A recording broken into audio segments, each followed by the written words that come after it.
The envelope sat on my kitchen counter like a ticking bomb. No return address, just my name written in neat block letters. I'd found it mixed in with the usual bills and junk mail, but something about it made my stomach clench. My name is Margot, and until that moment, I thought I had everything figured out. Successful furniture business, beautiful 5-year-old twin daughters, and a husband who, despite his occasional moodiness, seemed devoted to our family. Funny how one piece of paper can shatter your whole reality. I waited until Sophie and Lily were absorbed in their afternoon cartoons before opening it. My hands trembled slightly as I slid my finger under the flap. A single photograph fell onto the counter, face down. There was a note too, typed in plain text: "Thought you should know what your husband does on his business trips to Chicago." The photo showed Liam sitting at a dimly lit restaurant, leaning close to a woman I'd never seen before. Her hand rested on his arm, fingers curled intimately around his wrist. The timestamp in the corner was from 3 weeks ago, when he'd told me he was closing a major real estate deal. "Mommy, can we have apple slices?" Sophie's voice made me jump. I quickly stuffed the photo and note back into the envelope, forcing a smile. "Of course, sweetie. Go back to watching TV with your sister. I'll bring them in a minute." My phone buzzed, speaking of the devil. Liam's text read, "Stuck in traffic. Don't wait up for dinner." I stared at his message, remembering how he'd been stuck in traffic a lot lately. The signs had been there: late nights at the office, mysterious phone calls he'd take outside, the way he'd grown distant over the past few months. I'd brushed it all off, telling myself I was being paranoid. The girls' laughter drifted in from the living room, and my chest tightened. They were too young to understand why Daddy wasn't home for dinner again. Too innocent to know that their perfect little world might be built on lies. I pulled out my phone again, fingers hovering over Zoe's number. My best friend would tell me to confront him immediately, demand answers. But something held me back. If Liam was hiding this, what else didn't I know? The doorbell rang, making me flinch. Through the peephole, I saw Helen, my mother-in-law, standing there with her usual rigid posture. Perfect timing, as always. "Margot, dear," she said as I opened the door, air-kissing my cheek. I was in the neighborhood and thought I'd stop by to see my granddaughters. Her eyes swept past me, searching the house. "Is Liam home?" "Traffic," I said shortly, watching her face for any reaction. Did she know? Had she always known? Again? She clicked her tongue. "That boy works too hard." But then, the Donovan men have always been dedicated providers. She paused, giving me that familiar look. "Speaking of Donovans, have you and Liam given any thought to trying again? For a boy this time?" I felt the envelope burning a hole in my back pocket. "Actually, Helen, now isn't a good time. The girls need their dinner, and I have some work to finish." She pressed her lips together, clearly disappointed. "Of course, dear. Just remember, the Donovan name needs to be carried on." "Yes, I know." I closed the door perhaps a bit too firmly, leaning against it as her footsteps faded away. My phone buzzed again. Another text from Liam: "Love you. Kiss the girls goodnight for me." I didn't reply. Instead, I pulled out the photograph again, studying the woman's face. She was younger than me, probably late 20s, with an artistic vibe about her. Everything I wasn't. The sound of small feet padding into the kitchen snapped me back to reality. "Mommy?" Lily called. "Where are our apple slices?" I tucked the envelope away, my mind already forming a plan. "Coming, sweetheart. Mommy just needs to make a few calls first." I waited up for Liam that night, the envelope burning a hole in my pocket as I sat in our darkened kitchen. The twins were finally asleep after 3 bedtime stories and countless questions about why Daddy missed dinner again. The clock on the microwave read 11:43 when I heard his key in the door. "You're still up?" He smiled that easy smile that used to make my heart flutter. Now it just made my stomach turn. I thought I told you not to wait. We need to talk. I pulled out the envelope and placed it on the counter between us. His expression didn't change as he loosened his tie. Can it wait until morning? I'm exhausted. No, it can't. I slid the photograph across the granite countertop. Who is she, Liam? He barely glanced at it. A client. Where did you get this? A client who holds your wrist like that? My voice cracked slightly. Don't insult my intelligence. Liam ran his hands through his hair, a gesture I'd once found endearing. You're being paranoid, Margot. It was a business dinner. Riley's an interior designer I'm working with on the Chicago project. Riley. He'd given her a name without meaning to.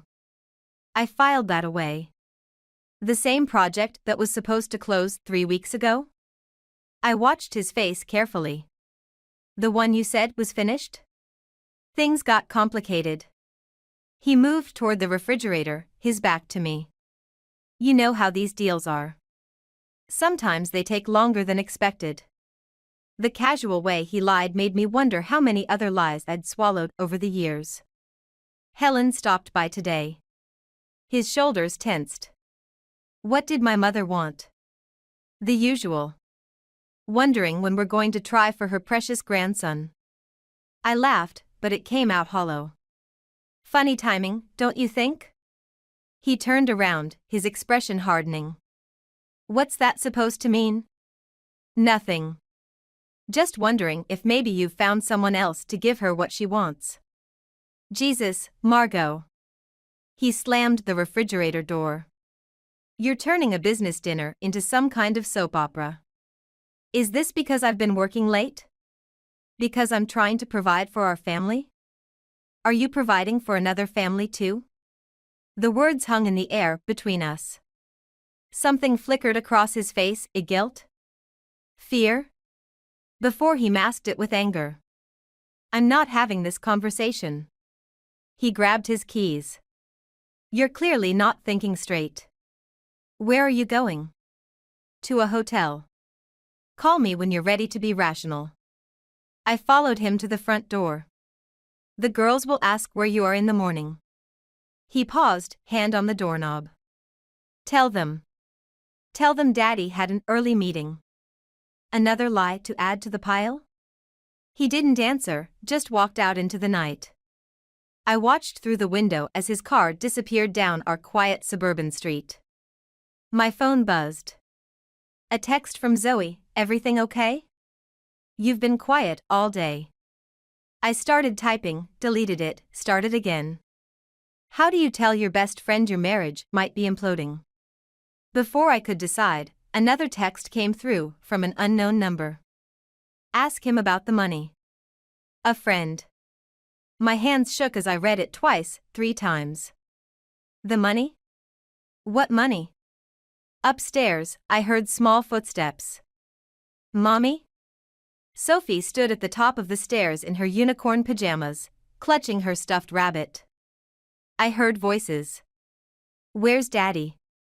I climbed the stairs and scooped her up, breathing in her sweet, clean scent. Daddy had to go to work early, sweetheart. Let's get you back to bed. But it's nighttime, she mumbled against my shoulder. I know, baby. I know.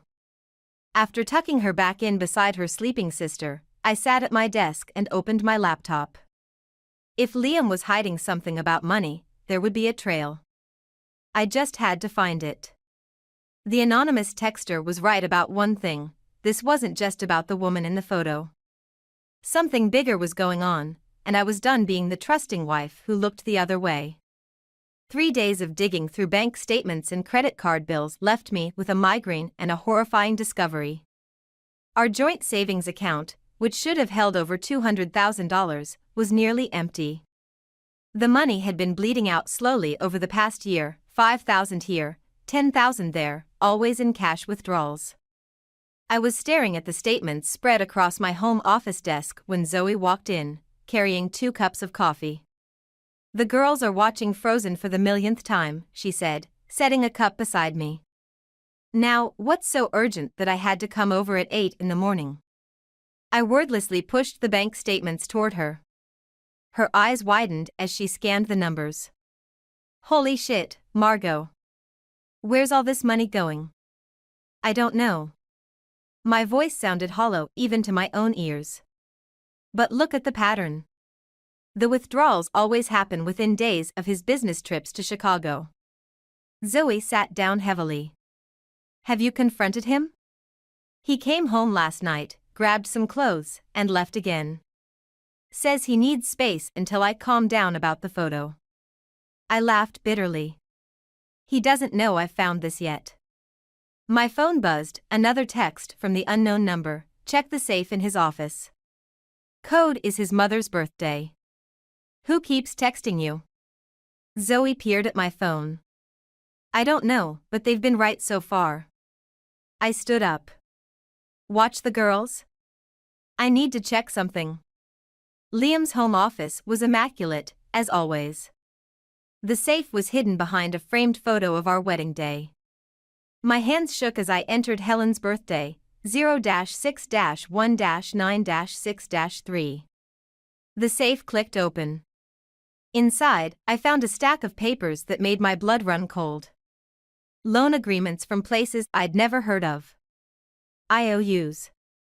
A letter from something called Golden Palace Casino warning about outstanding debts. "Find anything?" Zoe appeared in the doorway. "He's gambling." The papers trembled in my hands. "He's gambling away our savings, Zoe. The girls' college fund."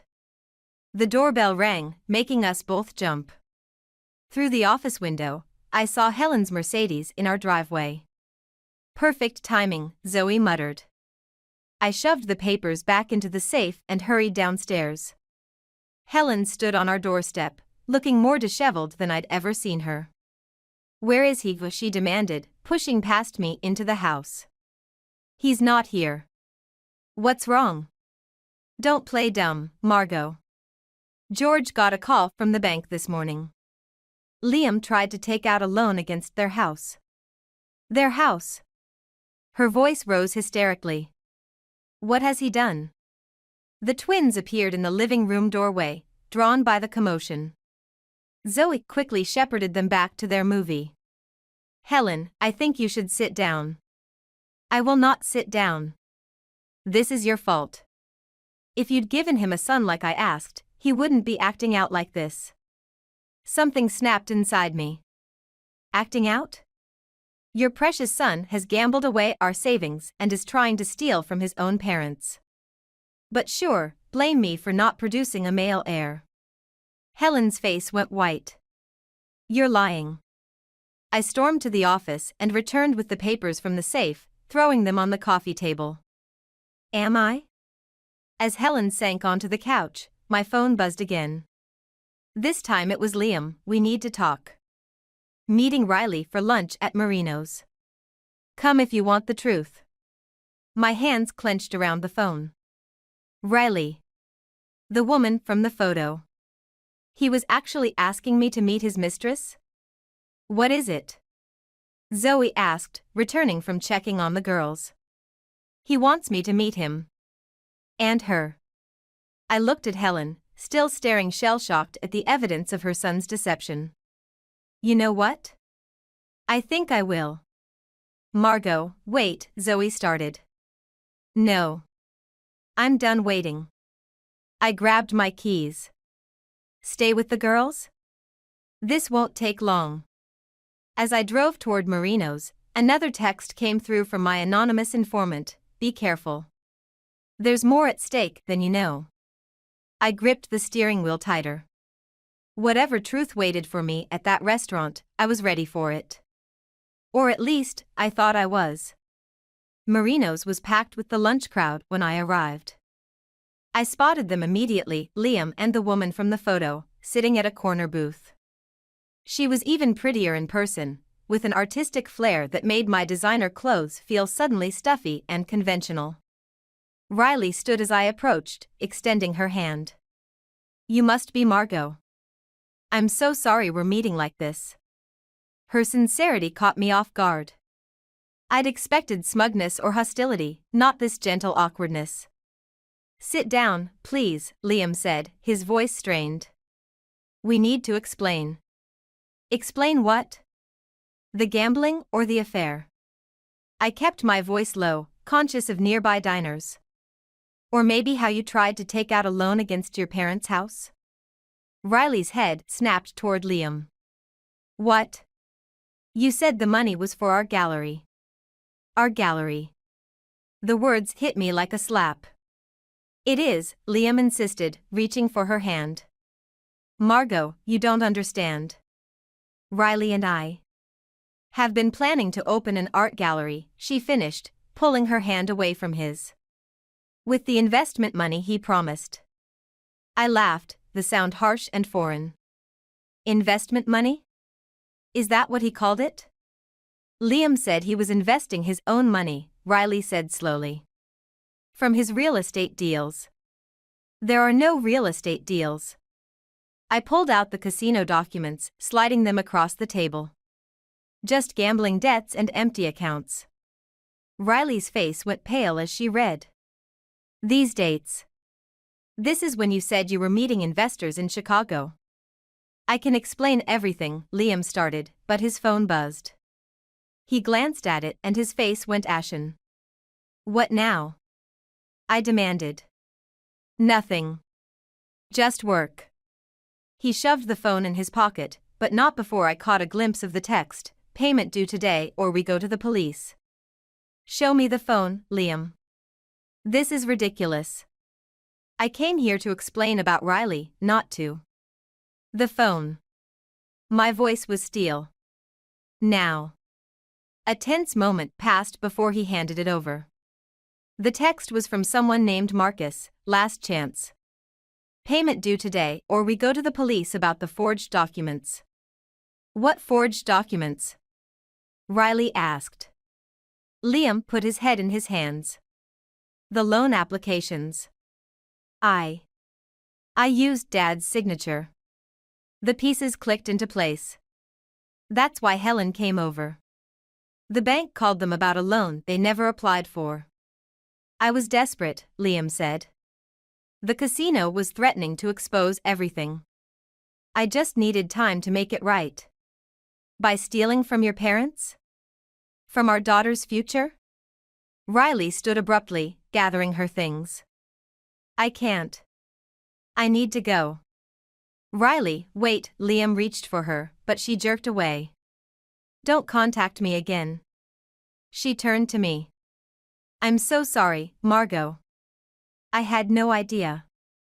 After she left, Liam seemed to deflate. I love her, he said quietly. I know that's not what you want to hear, but... Stop. I held up my hand.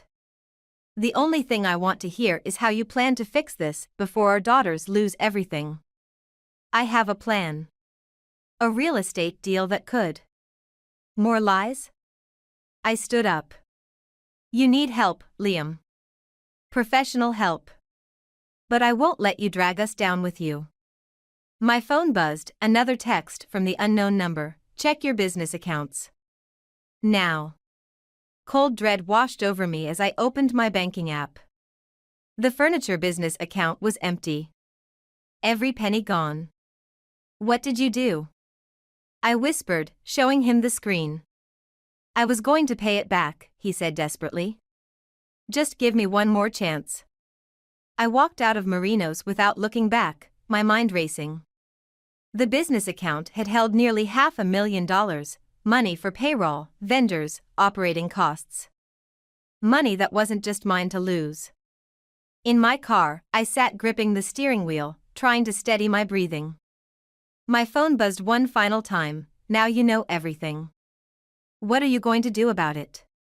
What indeed? I hadn't expected to find George Donovan sitting alone on my front porch when I got home. He looked older than I remembered, shoulders hunched under his worn blazer. Unlike Helen's dramatic entrance earlier, His quiet presence felt more ominous. "The girls are napping," Zoe said when I walked in. "Helen left about an hour ago." She was upset. "Her husband's outside." Zoe peered through the window. "Want me to stay?" I shook my head. "I need to handle this." George didn't look up as I sat beside him on the porch steps. We sat in silence until he finally spoke. "I knew about the gambling," he said quietly. "Years ago, before he met you.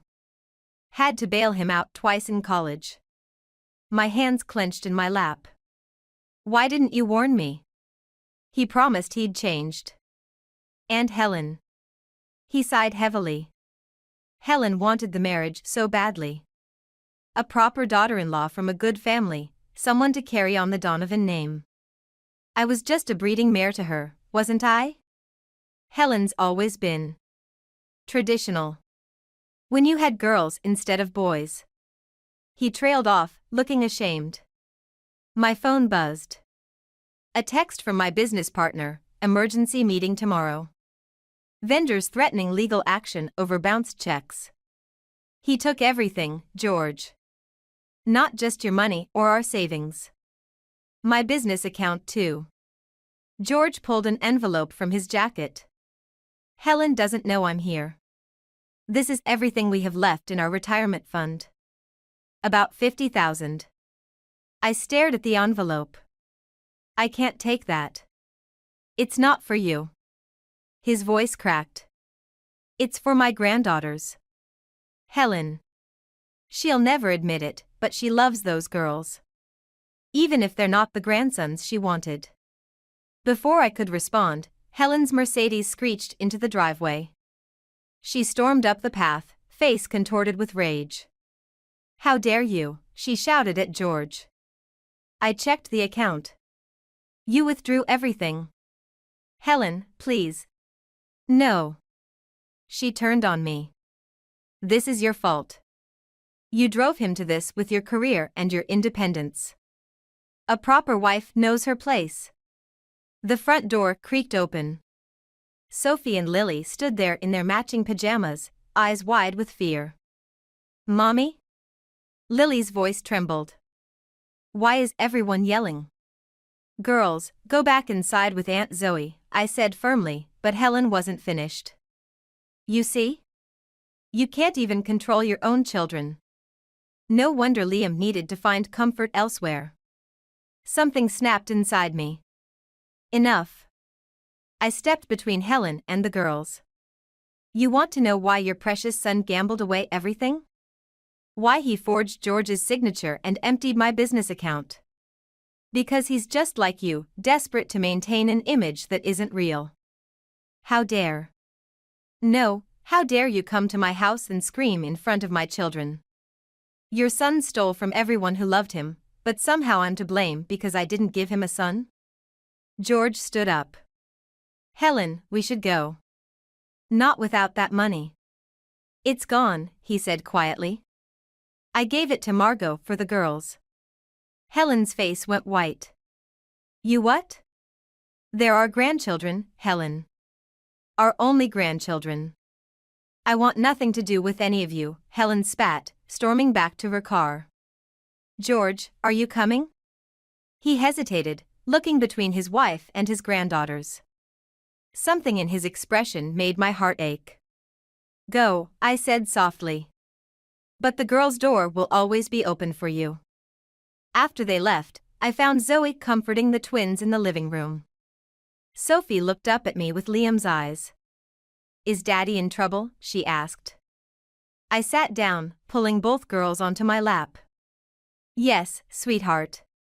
But I promise, I'm going to fix everything." My phone buzzed again, the anonymous texter: "There's one more thing you need to know. Check your email." Looking at my daughter's worried faces, I realized revenge wasn't enough anymore. I needed to protect what mattered most, no matter the cost. "Zoe," I said, "can you watch them a bit longer?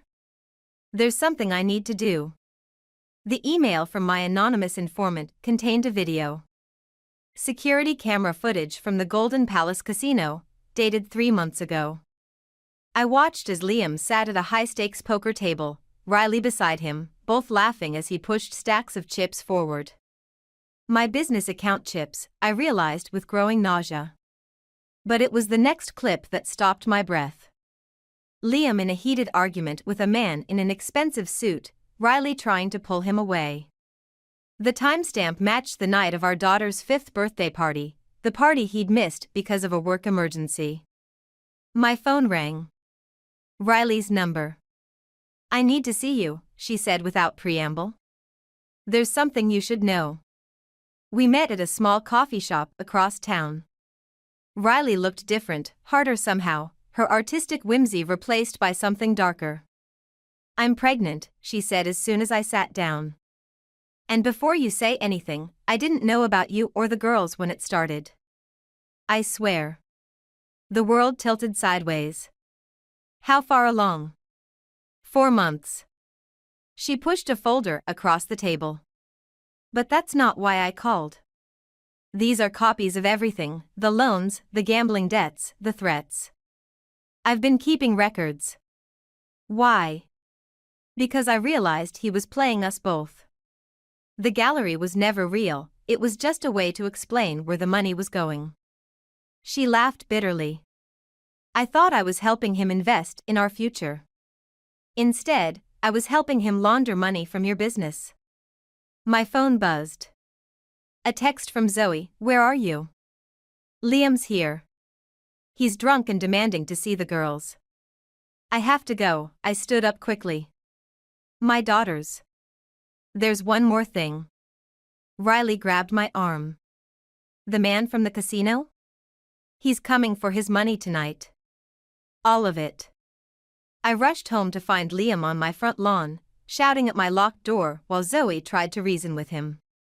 "Where are my daughters?" he slurred when he saw me. "Safe. Away from you. I'd asked my parents to take them for the night, thank God. You can't keep them from me. I'm their father." "The father who stole their college fund for poker chips?" I held up my phone, showing the casino footage.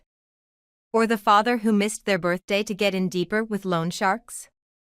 He lunged for my phone, but Zoe stepped between us. "Leave, Liam, before I call the police." "Go ahead." He spread his arms wide, laughing manically. "Call them. Tell them how she's keeping my children from me. Tell them." A black SUV pulled up, and 2 men in suits stepped out. My blood ran cold as I recognized one from the casino video. "Mr. Donovan," the larger man said smoothly. "We need to discuss payment." Liam's face went ash white. "Marcus, please. I just need more time." "Time's up." Marcus nodded to his companion, who opened the SUV's back door. "Either we get our money now, or we take a ride to discuss alternatives." "I can get it," Liam said desperately. "Margot, the retirement money your father-in-law gave you." "Is gone," I lied, thinking of the envelope hidden in my desk. "I've already used it to save my business." "You bitch." He lunged at me again, but Marcus's partner caught him. "Wrong answer," Marcus said. "Let's go, Mr. Donovan." As they forced Liam into the SUV, he shouted, "This isn't over. Those are my daughters too." The SUV disappeared into the night, leaving me shaking on my front lawn. "Jesus, Margot," Zoe whispered. "What are you going to do?" My phone buzzed one final time. The anonymous texter, "Now you have a choice. Save him with George's money, or save your daughter's future. Choose wisely." I stared at the message, remembering Sophie and Lily's faces when they asked why Daddy missed their birthday. Remembering Helen's cruel words about proper wives.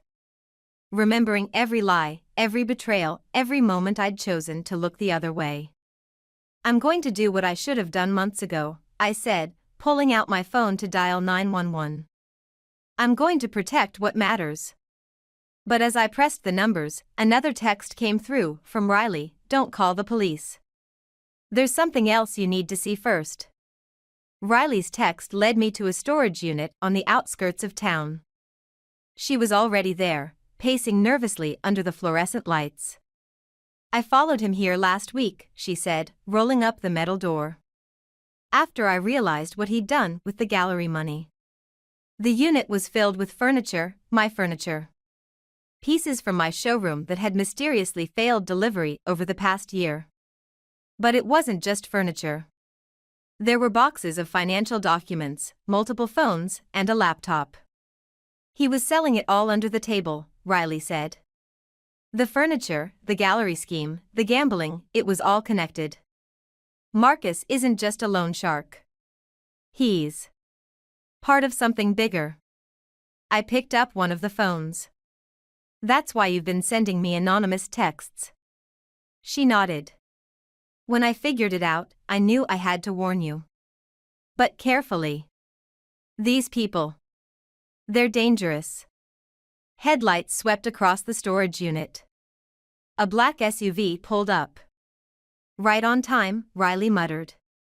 Marcus stepped out, followed by Liam and another man. When they saw us, Liam's face contorted with rage. You set me up, he snarled at Riley. No, I stepped forward. I did. The police are on their way. They're very interested in where all my inventory disappeared to. Marcus laughed. Police? You really think? I think the FBI is even more interested, I cut in, holding up my phone. Especially in your money laundering operation. My anonymous friend here has been very helpful with documentation. You stupid bitch, Liam lunged forward, but Marcus held him back. The money, Marcus said calmly. Where is it? Gone. Every penny you thought you could squeeze out of my business is gone. I met his eyes. I transferred it all back this morning. Turns out my bank was very understanding about fraud. You're lying. Check your accounts, Riley said. I helped her trace everything through the gallery records. It's over, Liam. Sirens wailed in the distance. Marcus's calm facade cracked. Get in the car, he ordered Liam. Now. No. Liam's voice shook. Margot, please. Think about the girls. They need their father. They need security and truth, I said. Two things you never gave them. He reached into his jacket. I'm not going to prison. Everything happened at once. Riley screamed as Liam pulled out a gun. Marcus and his man dove for their car. And I thought about my daughters, about the life I wanted for them, about the truth I needed them to understand someday. Shoot me then, I said quietly. Show them exactly who their father is. His hand trembled. In the distance, red and blue lights flashed. You ruined everything, he whispered. No, Liam. You did that all on your own. The gun clattered to the ground as police cars swarmed the storage unit. As officers rushed in, I watched them handcuff my husband, the father of my children, the man I'd once loved enough to build a life with. Agent Carter, one officer nodded to Riley. Good work. I turned to her in shock. She gave me a sad smile. I'm sorry for the deception, she said. We've been tracking this operation for months. Your husband's gambling debts gave us our way in. She touched her stomach gently. Some parts weren't an act, though. I thought about all her anonymous texts, how they'd led me here, how they'd helped me protect what mattered most. The girls, I said suddenly. I need to get to my girls. Go, Riley nodded. We'll need your statement tomorrow, but for now, go be with your daughters. As I drove home, my phone buzzed one last time. Unknown number, you did good, Margot. Your daughters have quite a mother. I deleted the message, thinking about the story I'd someday tell Sophie and Lily. Not about revenge or betrayal, but about truth and strength, and how sometimes the hardest choices are the ones that save us. 6 months later, I stood in my newly renovated showroom, watching Sophie and Lily chase each other between the furniture displays. The store's grand reopening was tomorrow, and despite everything, we'd survived. "No running, girls," I called out, though I couldn't help smiling. Their laughter echoed through the space, drowning out the lingering ghosts of the past year. The bell above the door chimed. George stood there, looking uncertain until the twins spotted him. "Grandpa." They rushed to hug him, and for a moment, I saw tears in his eyes. "I brought something," he said, pulling out a small package. "Found it while cleaning out the attic." Inside was a wooden music box, intricately carved. "Helen's grandmother made this," he explained. "For her first daughter. But she only had Liam, so." "It's beautiful," I said softly. "Helen wanted me to tell you she's sorry." He shifted uncomfortably. "She's been different since the trial." I nodded, remembering Helen's face in the courtroom as Liam was sentenced. 7 years for fraud and money laundering. The proud Donovan name, tarnished by her only son. "The girls miss her," I admitted. "They can visit if she'd like. But there need to be boundaries." "She understands." He watched the twins examining the music box. "You know, Liam asked to see them." My hands clenched instinctively. "What did you tell him?" "That it's not his choice anymore. That some privileges, once lost, have to be earned back." The bell chimed again. Riley walked in, her pregnancy now obvious beneath her flowing dress. "Sorry I'm late," she said.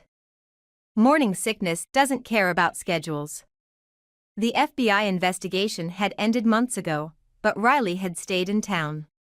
We'd formed an unexpected friendship, bound by shared betrayal and eventual healing. "Aunt Riley." The girls abandoned the music box to greet her. They'd taken to her immediately, unaware of the complicated history between us. "I should go," George said.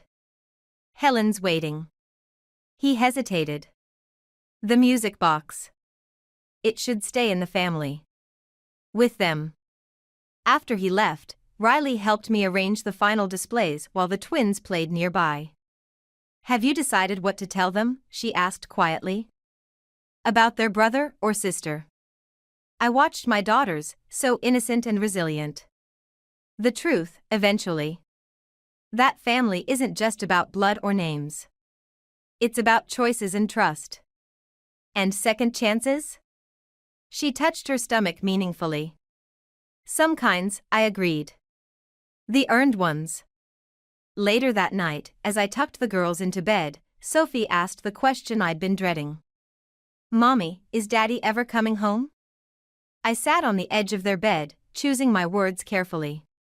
"No, sweetheart. But that doesn't mean he doesn't love you." "Because he made bad choices?" Lily asked. "Yes. And sometimes, loving someone means letting them face the consequences of their choices. Like when we have to sit in timeout?" I smiled, stroking her hair. "Something like that." After they fell asleep, I found the envelope George had given me months ago, still unopened in my desk. The retirement money he'd tried to save us with. I'd never needed it. The business insurance and FBI recovery of assets had covered most losses. But I'd kept it, unsure why. Now I knew. Tomorrow, I'd open a new account, 2 actually, 1 for each girl. Not for college or emergencies, but for something more important, choices. So they'd always have the freedom to choose their own paths, unburdened by anyone else's expectations or mistakes. My phone buzzed with a text from an unknown number, not Riley this time, but someone new. "He's asking questions about the girls. Watch your back." I deleted it without responding. Whatever came next, we'd face it together, me and my daughters, stronger for what we'd survived, wiser for what we'd learned. The music box sat on their dresser, its melody faint but clear in the quiet room. Not a lullaby of revenge or regret, but of renewal. Of beginnings that come after endings, and the courage to choose them.